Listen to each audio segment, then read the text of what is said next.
سامعین حضرات، میں ریاض احمد ریاض قادری آفیشیل چینل سے آپ حضرات کے سامنے کس چیزوں سے تیمم جائز ہے اور کس سے نہیں، اور تیمم کن چیزوں سے ٹوٹتا ہے، آپ حضرات بغور سنیں۔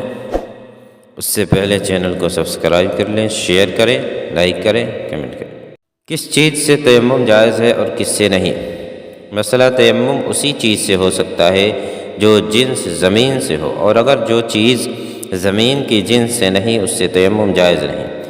مثلا جس مٹی سے تیمم کیا جائے اس کا پاک ہونا ضروری ہے، یعنی نہ اس پر کسی نجاست کا اثر ہو، نہ یہ ہو کہ محض خشک ہونے سے اثر نجاست جاتا رہا ہو۔ مثلا جس چیز پر نجاست گری اور سوکھ گئی اس سے تیمم نہیں کر سکتے، اگرچہ نجاست کا اثر باقی نہ ہو، البتہ نماز اس پر پڑھ سکتے ہیں۔ مثلا یہ وہم کی کبھی نجس ہوئی ہوگی فضول ہے، اس کا اعتبار نہیں۔ مثلا جو چیز آگ سے جل کر نہ راکھ ہوتی ہے، نہ پگھلتی ہے، نہ نرم ہوتی ہے، وہ زمین کی جنس سے ہے، اس سے تیمم جائز ہے۔ ریتا، چونا، سرما، ہڑتال، گندھک، مردہ سنگ، گیرو، پتھر، زبرجد، فیروزہ، عقیق، زمرد وغیرہ جواہر سے تیمم جائز ہے، اگرچہ ان پر غبار نہ ہو۔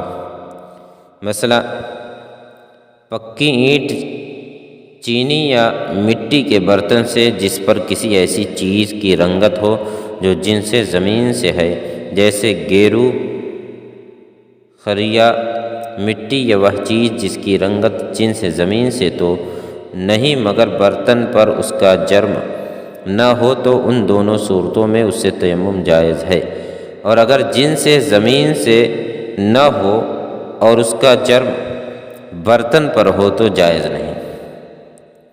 مثلا شورہ جو ہنوز پانی میں ڈال کر صاف نہ کیا گیا ہو اس سے تیمم جائز ہے، ورنہ نہیں۔ مثلا جو نمک پانی سے بنتا ہے اس سے تیمم جائز نہیں، اور جو کان سے نکلتا ہے جیسے سیندھا نمک اس سے جائز ہے۔ مثلا جو چیز آگ سے جل کر راکھ ہو جاتی ہو، جیسے لکڑی، گھاس وغیرہ پگھل جاتی یا نرم ہو جاتی ہو، جیسے چاندی، سونا، تانبا، پیتل، لوہا وغیرہ دھاتیں و زمین کی جنس سے نہیں، اس سے تیمم جائز نہیں۔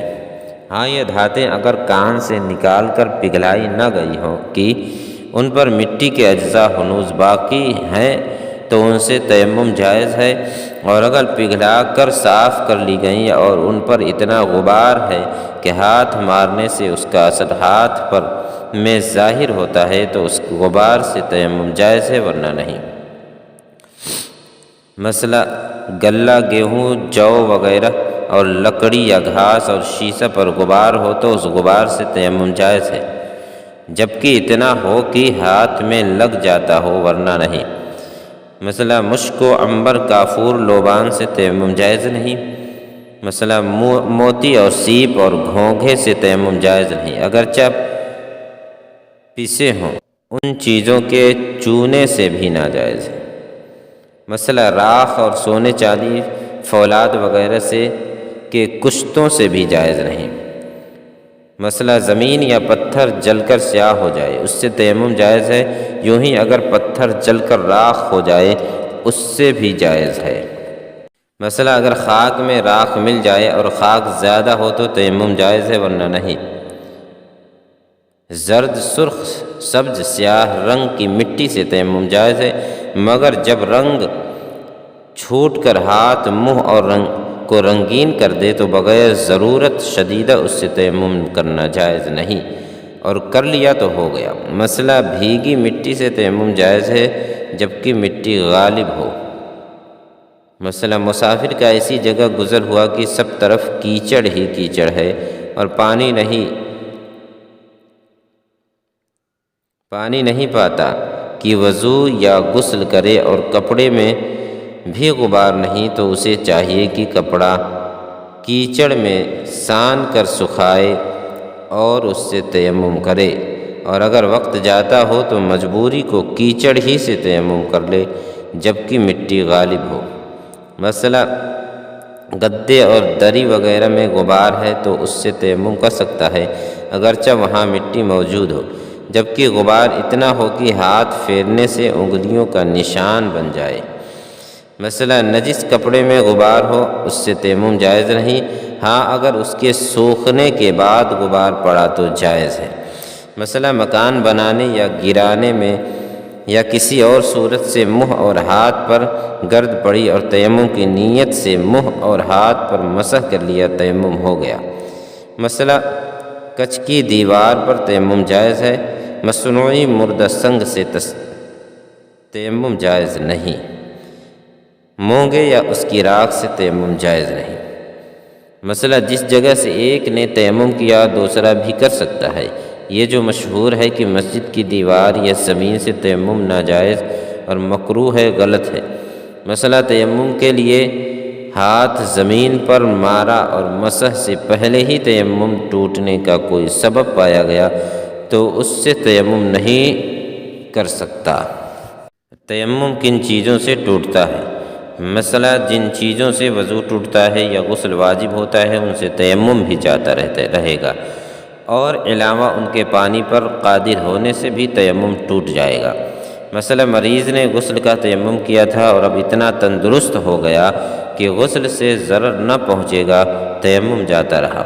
مثلا کسی نے غسل اور وضو دونوں کے لیے ایک ہی تیمم کیا تھا، پھر وضو توڑنے والی کوئی چیز پائی گئی یا اتنا پانی پایا کہ جس سے صرف وضو کر سکتا ہے، یا بیمار تھا اور اب اتنا تندرست ہو گیا کہ وضو نقصان نہ کرے گا اور غسل سے ضرر ہوگا، تو صرف وضو کے حق میں تیمم جاتا رہا، غسل کے حق میں باقی ہے۔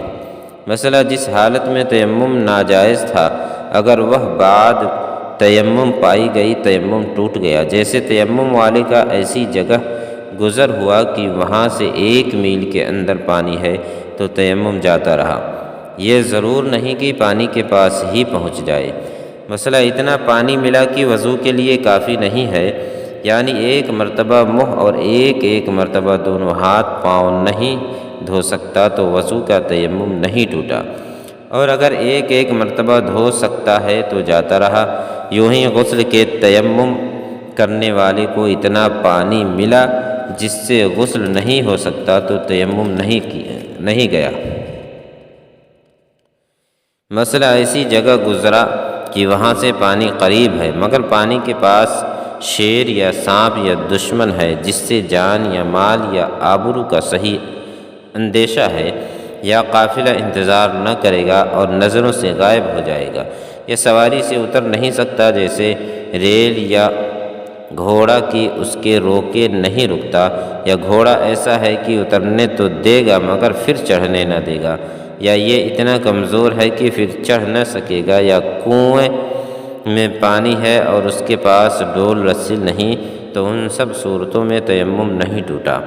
مثلا پانی کے پاس سے سوتا ہوا گزرا، تیمم نہیں ٹوٹا، ہاں اگر تیمم وضو کا تھا اور نیند اس حد تک کی ہے جس سے وضو جاتا رہے تو بے شک تیمم جاتا رہا، مگر نہ اس وجہ سے کہ پانی پر گزرا بلکہ سو جانے سے، اور اگر اونگتا ہوا پانی پر گزرا اور پانی کی اطلاع ہو گئی تو ٹوٹ گئے ورنہ نہیں۔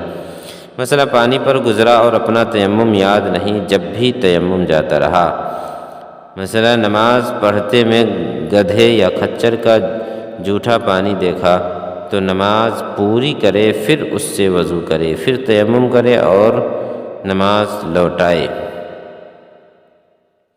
مثلا نماز پڑھتا تھا اور دور سے ریتا چمکتا ہوا دکھائی دیا اور اسے پانی سمجھ کر 1 قدم بھی چلا، پھر معلوم ہوا ریتا ہے، نماز فاسد ہو گئی مگر تیمم نہ گیا۔